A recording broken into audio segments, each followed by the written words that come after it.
Assalamualaikum warahmatullahi wabarakatuh. Alhamdulillahilladzi an'amana bi nikmatil iman wal Islam wa nusalli wa nusallimu ala khairil anam Muhammadin sallallahu alaihi wasallam.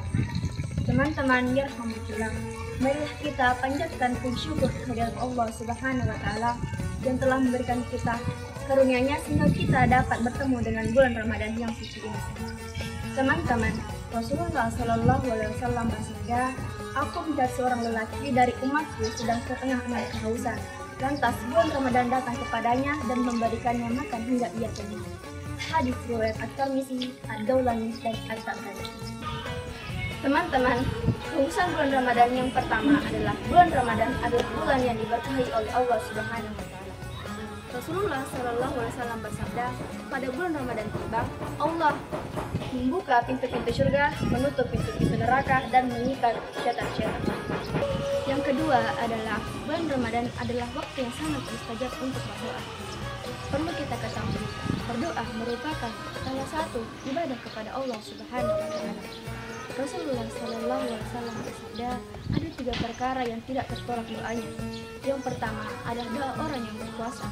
Yang kedua adalah doa pemimpin yang adil, dan yang ketiga adalah doa orang yang bersedih. Yang ketiga adalah bulan Ramadan adalah bulan diturunkannya Al-Quran. Terdapat pada Quran surah Al-Baqarah ayat 185 yang berbunyi, A'udzu billahi minasy syaithanir rajim. Bismillahirrahmanirrahim. Syahrul Ramadan alladzi unsila fihil Qur'an hudan linnasi wa bayyinatin minal huda wal furqan, yang artinya telah ditetapkanlah suatu hari, yakni bulan Ramadan. Diturunkannya Al-Quran sebagai petunjuk bagi orang-orang yang beriman dan pembeda antara yang hak dan yang batil. Yang keempat adalah puasa Ramadan merupakan salah satu rukun Islam. Rasulullah sallallahu alaihi wasallam bersabda, ada 5 sendi pada agama Islam. Yang pertama, bersyahadat tak ada yang patut disembah kecuali Allah Subhanahu wa taala, dan meyakini bahwa Rasulullah adalah utusannya. Yang kedua adalah mendirikan salat. Yang ketiga adalah menunaikan zakat. Sebaik-baiknya harta adalah harta yang bermanfaat. Yang keempat adalah berpuasa pada bulan Ramadan, dan yang kelima adalah naik haji bagi yang mampu. Yang kelima adalah disunahkanlah salat malam pada bulan Ramadan. Rasulullah sallallahu alaihi wasallam bersabda, barang siapa yang mendirikan salat malam pada bulan Ramadan karena iman dan mengharap pahala dari Allah Subhanahu wa taala, niscaya Allah akan mengampuni dosa-dosanya yang lalu. Hadis riwayat muttafaq alaih. Yang keenam adalah pada bulan Ramadan terdapat satu malam, yakni malam Lailatul Qadar. Pada malam Lailatul Qadar lebih baik daripada 1000 bulan. Pada malam tersebut pintu-pintu langit akan dibuka, doa akan dikabulkan, dan takdir akan ditentukan oleh Allah Subhanahu wa taala.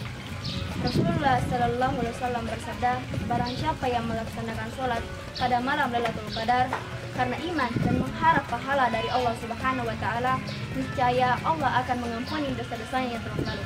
Hadis riwayat muttafaq alaih. Yang ketujuh adalah terjadinya perang Badar. Pada bulan ini terjadi suatu peristiwa yang sangat besar, yakni perang Badar, dan di mana pada keesokan harinya Allah Subhanahu wa taala membedakan yang hak dan yang batil, sehingga menanglah Islam dan kaum muslimin, dan hancurlah syirik dan kaum musyrikin. Yang kedelapan adalah pada bulan suci ini terjadi pembebasan kota Makkah. Allah Subhanahu wa taala memenangkan Rasulnya, sehingga banyak umat manusia yang berbondong-bondong masuk ke dalam agama Islam. Dan Rasulullah sallallahu alaihi wasallam menghancurkan syirik dan paganisme atau keberhalaan, sehingga kota Makkah menjadi negeri Islam. Yang terakhir adalah pada bulan Ramadan pintu ampunan Allah Subhanahu wa taala terbuka lebar. Rasulullah sallallahu alaihi wasallam bersabda, pada suatu malam Jibril datang kepada aku dan berkata, wahai Muhammad, jika datang ke umatmu bulan Ramadan dan ia tidak mendapatkan ampunan sampai bulan Ramadan itu berlalu, maka niscaya ketika ia wafat ia akan masuk neraka. Semoga Allah menjauhkannya dari itu. Katakan amin, dan aku pun mengatakan amin. Perlu kita ingat, saudara-saudara rahimakumullah, ketika kita melaksanakan suatu ibadah, semua akan dicatat. ketika kita berpuasa, hendaknya kita menjaga sholat kita. Kita harus menjaga sholat kita, jangan sampai salah satu dari sholat kita hilang begitu saja, karena sholat tak dapat diganti di hari berikutnya. Puasa, zakat, haji, ataupun umroh dan hal lainnya tak akan pernah tercatat ketika kita tidak melaksanakan sholat. Jadi dirikanlah sholat, karena sholat adalah tiang agama. Teman-teman yarhamukallah, kesimpulan pada kultum saya di sore hari ini adalah keistimewaan pada bulan Ramadan seperti yang tadi dijelaskan. Marilah kita bersama-sama menuju kebaikan karena kita sedang berada di bulan Ramadan dan di mana bulan ini diberkahi dan dirahmati olehnya. Dan pada bulan ini pintu tobat darinya terbuka besar untuk kita semua. Teman-teman yarhamukallah, demikian kultum pada sore hari ini. Jika ada salah kata jangan dimasukkan ke dalam hati kalian, karena kesempurnaan hanya milik Allah Subhanahu wa taala dan kesalahan datang dari saya sebagai makhluk. Demikian dari saya. Wassalamualaikum warahmatullahi wabarakatuh.